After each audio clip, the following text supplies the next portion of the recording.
इस वीडियो में हम दो क्वेश्चन को सॉल्व करेंगे। एक तो क्वाड्रेटिक इक्वेशन का है और दूसरा कोऑर्डिनेट ज्योमेट्री का है।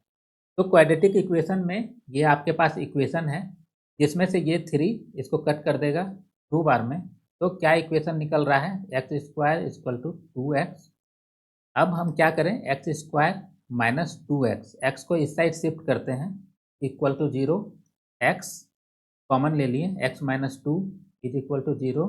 तो x का वैल्यू क्या निकल के आ रहा है, x इक्वल टू 0 और x minus 2 is equal to 0, जो कि x इक्वल टू 2 हो रहा है। तो हमारे पास क्या ऑप्शन है, 0 और 2, जो कि ये करेक्ट है। यहाँ पर इस तरह से अगर आप सॉल्व कीजिएगा, 3x square equal to 6x है ना, इसको कट कर दीजिएगा 2 से और ये x को इससे कट कर दीजिएगा, तो x इक्वल टू 2 अगर कर रहे हैं तो ये आपका गलत हो जाएगा। ओके, आपको इस तरह से रूट निकालना होगा। और आप डिस्क्रिमिनेंट के बारे में तो जान ही रहे हैं, discriminant b is equal to b square minus 4ac, ये आप जान रहे हैं। अगर क्वाड्रेटिक इक्वेशन आपके पास है ax square plus bx plus c is equal to 0, तो डिस्क्रिमिनेंट का वैल्यू ये हो रहा है। अगर d का वैल्यू ग्रेटर देन 0 होता है तो रूट क्या हो जाएगा, रियल एंड अनइक्वल। अगर d का वैल्यू 0 होगा तो क्या होगा, रूट ये हो जाएगा रियल एंड इक्वल।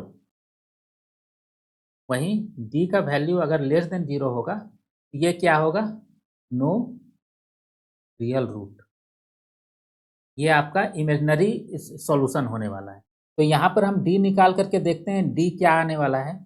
तो इस इक्वेशन में d इक्वल टू क्या हो जाएगा, इसमें क्या है, a आपका 1 है, b इक्वल टू माइनस 2 है और c इक्वल टू 0 है। तो d का वैल्यू क्या आ जाएगा, माइनस माइनस बी का माइनस 2 का स्क्वायर, माइनस 2 का स्क्वायर और माइनस 4ac, सी 0 है तो ये पूरा टर्म 0 हो जाएगा। तो यही रहेगा d का वैल्यू, d इक्वल टू 4, जो कि ग्रेटर देन 0 है। तो क्या रूट आने वाला था आपका, रियल एंड अनइक्वल, जो कि आया है, एक 0 आया है, एक 2 आया है।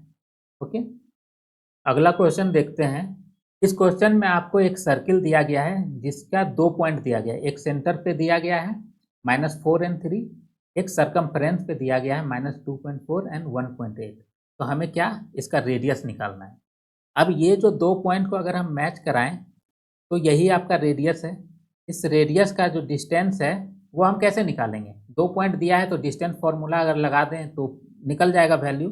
तो हमारे पास ओ क्या दिया गया है, -4 and 3 and n, ये क्या दिया गया है, -2.4 and 1.8। तो इसे हम x1 इज इक्वल टू -4 और ये y1 इज इक्वल टू 3, और यहाँ से x2 is equal to -2.4 and y2 is equal to 1.8 लिख लेते हैं। अब डिस्टेंस फॉर्मूला क्या होता है, तो ओ एन इक्वल टू क्या लिखेंगे, root under x2 minus x1 का whole square plus y2 minus y1 का होल स्क्वायर। अब यहाँ पुट करते हैं, क्या हो रहा है, x2 है हमारे पास -2.4 और x1 है -4, माइनस माइनस प्लस हो रहा है, +4 का होल स्क्वायर प्लस y2 कितना है 1.8 माइनस और y1 है 3 का होल स्क्वायर।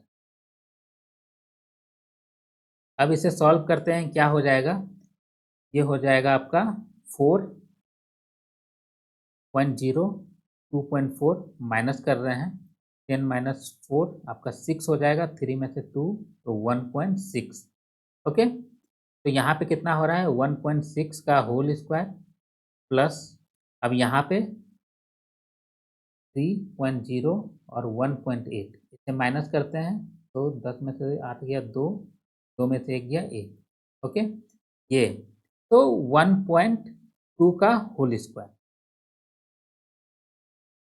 अब क्या करें आगे, 1.6 का होल स्क्वायर कितना हो जाएगा आपका, ये हो रहा है 16 का होल स्क्वायर कितना होता है 256 और ये 2 पॉइंट के बाद पॉइंट लग जाएगा, प्लस 12 का होल स्क्वायर 144 और 2 डिजिट के बाद पॉइंट 2। अब इन दोनों को प्लस करते हैं तो कितना आ रहा है 4, रूट अंडर 4 निकल के कितना आ रहा है, रूट के बाहर निकलेगा तो कितना आ जाएगा 2। कोई यूनिट तो दिया नहीं गया है इसलिए 2 यूनिट। कौन सा ऑप्शन सही होने वाला है हमारा, ये आपका ऑप्शन बी सही है। तो that's it for the today, मिलते हैं नेक्स्ट वीडियो में।